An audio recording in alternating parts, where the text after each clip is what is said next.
नमस्ते दोस्तों, स्वागत है आपका मेरे चैनल में। आज की कहानी है पहली शादी से दूसरी शादी तक। नायरा एक छोटे से शहर की एक मिडिल क्लास परिवार की बेटी थी। उसके पिताजी ने मुश्किल से उन दो बहनों को बड़ा किया था। फिर परिवार का दबाव होता है, समाज का, शादी का।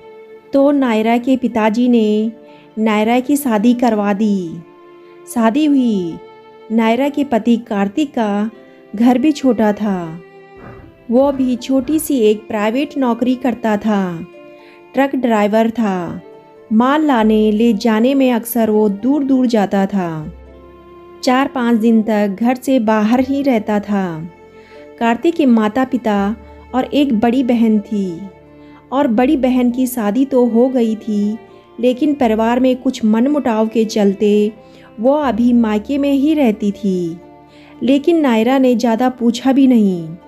नायरा अक्सर घर में रहकर घर का काम करती थी।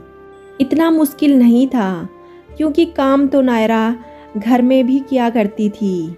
पति भी अच्छा था। उसे लगा कि अब इस घर में उसका भाग्य जुड़ गया है। लेकिन शादी के 6 महीने बाद ही उसने जो सोचा वो नहीं हुआ और कुछ और ही हो गया। उसके पति का एक्सीडेंट हो गया। जैसे ही यह खबर आई, वह बेहोश होकर ज़मीन पर गिर पड़ी। और जब वह होश में आई, तब तक वह अपने पति को खो चुकी थी। जो इंसान सोचता है वैसा कभी होता नहीं है। परिवार में एक ही बेटा था और वो भी चल बसा। नायरा अभी भी उनके घर में थी। और जैसे ही होता है, ताने शुरू हो गए कि नायरा उस घर के लिए शुभ नहीं थी। नायरा पे क्या बीत रही थी वह बता भी नहीं सकती। आंसू रुकने का नाम नहीं ले रहे थे।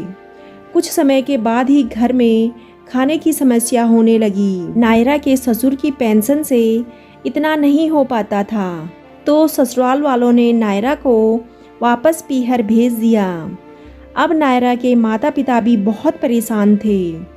एक बार नायरा की शादी के बाद उसकी छोटी बहन की शादी के लिए रिश्ता ढूंढ रहे थे। लेकिन अब घर में वापस नायरा की शादी की बात होने लगी। नायरा के मन में कई सवाल आए कि क्यों अब उसे शादी करनी है। क्या वह अकेले नहीं रह सकती? आखिर क्यों? उसके माता पिता फिर से उसकी शादी कराने की बात कर रहे थे। इतनी तो वह काबिल है कि अपना पेट भर सकती है। यह बात उसने अपनी माँ से की। वह बोली, बेटा, हम और तेरे पापा कितने दिन के हैं। हमें तुझ पर तो पूरा भरोसा है, पर बेटा, दुनिया का क्या करें। माँ की बात वह पूरी समझी नहीं, लेकिन इतना तो पता है कि माँ बाप हमेशा अपने बच्चों का भला ही सोचते हैं। समाज में बात तो फैल ही गई थी, इसलिए कोई रिश्ता नहीं मिल रहा था। लेकिन फिर उसकी मम्मी ने बताया संजीव जी के बारे में। उनकी 7 साल की एक बच्ची है। उनकी पत्नी का भी स्वर्गवास हो गया है। उनकी एक दुकान है। घर में उनकी माता और एक बच्ची है। नायरा की मम्मी उसे बोली कि बेटा, तू अगर माने तो हम तेरी शादी फिर से इनसे करवा दें। उसे पता चल गया था कि मम्मी पापा नहीं मानेंगे, इसलिए उसने हामी भर दी। जो सोचा नहीं था वही हुआ। फिर से एक बार नायरा ने शादी कर ली। जिंदगी की यह अजीब बात उसने देखी थी। जब आप बहुत कुछ सोच कर रखते हैं तब वैसा नहीं होता, और जब कुछ नहीं सोचते तब अच्छा होता है। उसने भी सोच लिया कि उसकी ज़िंदगी में कभी खुशी नहीं आएगी। उसने यह सोचा था कि वह जहाँ जाएगी उसे दुख मिलेगा। यह मानकर ही उसने शादी की, लेकिन ऐसा नहीं हुआ। संजीव जी के घर में उसे अजीब सी शांति लगी। बच्ची मिश्री बड़ी प्यारी थी।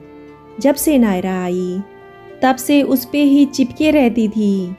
नई मम्मी बोल के और सास का थोड़ा ख्याल रखना पड़ता था, क्योंकि वह बीमार रहती थी। संजीव जी ने तो अभी तक शायद नायरा का चेहरा भी ठीक से नहीं देखा था। नायरा यह भी भली भांति समझती है उन दोनों का एक ही दर्द है, इसलिए उसने भी उन्हें कुछ नहीं कहा। सिर्फ घर का काम और बच्ची, यह ही उसकी ज़िंदगी हो गई थी। समय में बड़ी ताकत होती है। समय सबसे बड़ा महरम है। धीरे धीरे सब कुछ ठीक करता है। जाने वाले याद तो आते हैं, लेकिन समय फिर जख्म भरता है। नायरा की दूसरी शादी को अब 3 साल हो गए थे और नायरा की बहन की शादी अब होने वाली थी। अब ज़िंदगी फिर पटरी पर आ रही थी।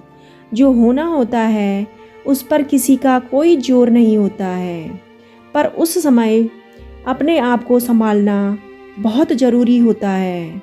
बस हर इंसान को आगे बढ़ते रहना चाहिए। ज़िंदगी और भी मौके देती है खुश रहने के। अगर समय बुरा हो तो सब कुछ ख़त्म हो गया है, ऐसा ना सोचिए।